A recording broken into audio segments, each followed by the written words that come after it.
Vraiment, pour moi, ce film, c'est une anomalie.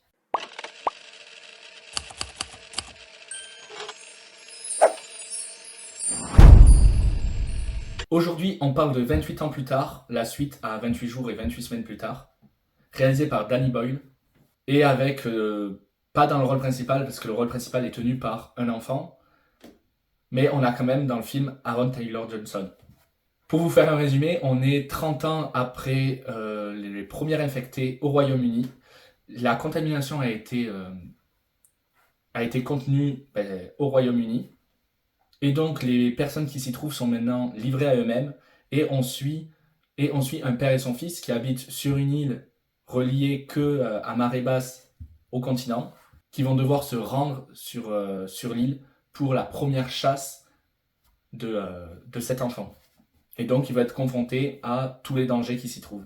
Alors, pour donner un peu de contexte, cette vidéo est dans la lignée de 4 qui vont sortir. Une qui est déjà sortie, F1, aujourd'hui 28 ans plus tard, et ensuite 2 autres films, et je les sors dans l'ordre de préférence. Donc, les 2 prochains films qui arrivent, je les ai préférés à celui-là. Donc, pour donner un peu de contexte, j'ai vu 28 jours plus tard. J'ai pas du tout aimé, vraiment. Je l'ai regardé là récemment pour préparer la sortie de 28 ans plus tard. Et, euh, et de un, ça a plutôt mal vieilli. Ça fait vraiment vieux film sur YouTube parce que ça avait été tourné dans l'optique de faire très réaliste, très caméraman, etc. Donc vraiment, le film est pas beau aujourd'hui. Il y a des pixels qui bavent un peu partout. Et même en termes d'histoire, j'avais trouvé l'histoire assez faible. Et la réalisation, même que ce soit un parti pris assez intéressant, j'aimais pas, j'arrivais pas à accrocher. Du coup, j'ai pas vu 28 semaines plus tard. Et là, je suis allé voir 28 ans plus tard. Et ça a commencé de la même manière dont j'ai vécu 28 jours plus tard. Au début, je me suis dit, mais quel calvaire je vais vivre. Je n'aime pas du tout comment c'est réalisé, comment c'est cut, ça donne mal à la tête. On te montre des images choquantes pour te montrer des images choquantes. Ça part un peu dans tous les sens en termes de réalisation. Il y a des slow motion, il y a des images à infrarouge, il y a des voix derrière, de la radio assez oppressante. Enfin bref, j'ai trouvé ça assez étrange et assez indigeste. Mais par contre, au fur et à mesure du film, je m'y suis habitué, j'y ai pris goût et puis je me suis laissé porter par cette histoire qui est en apparence assez simple, mais qui raconte beaucoup de choses. Et puis vraiment, au fur et à mesure, mon appréciation du film a augmenté plus les minutes passées, à commencer par le film que je pensais détester, à la fin en vouloir plus. Parce que le film veut, comme 28 jours plus tard, veut être réaliste. Il a d'ailleurs été tourné à l'iPhone, et honnêtement, je sais pas si c'est parce que je le savais, mais je trouve que ça se voit. Ça se voit vraiment, et ça amène vraiment cette touche de réalisme et ce petit truc atypique dans le film. Et au final, malgré ce côté vraiment étrange de réalisation, où, euh, où tout est permis, finalement, ça arrive toujours à nous faire ressentir ce que c'est censé nous faire ressentir. En particulier les scènes de tension, où vraiment je les ai vécues toutes de manière ultra intense. Parce que je trouve que ce film a quand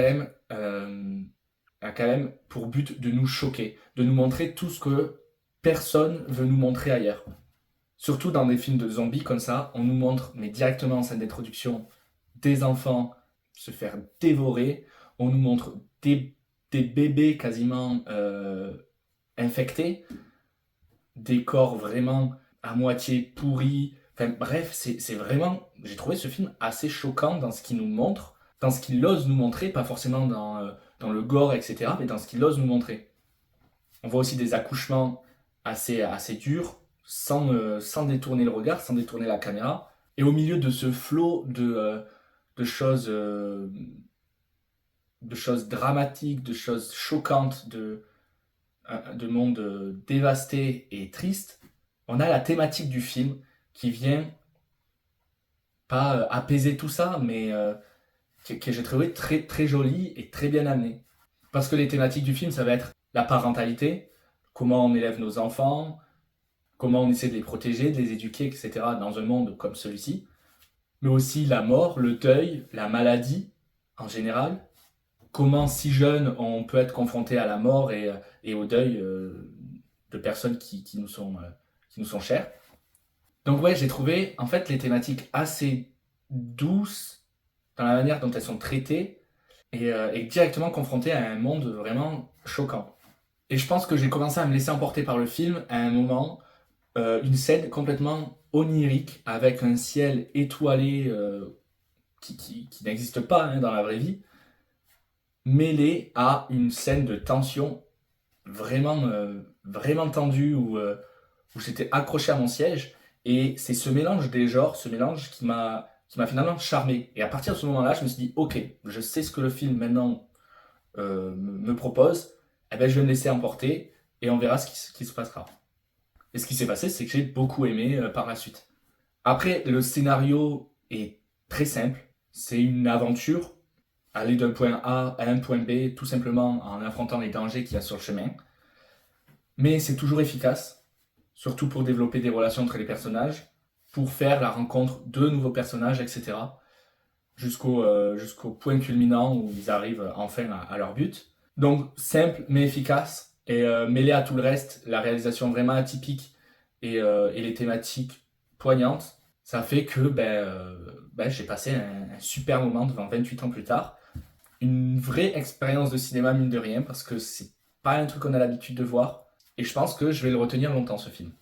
Pour autant, le fait que j'ai mis beaucoup de temps à rentrer dans le film, que, mine de rien, que la réalisation a tendance à me fatiguer un peu de temps en temps, ça fait que j'ai pas pu totalement adorer ce film.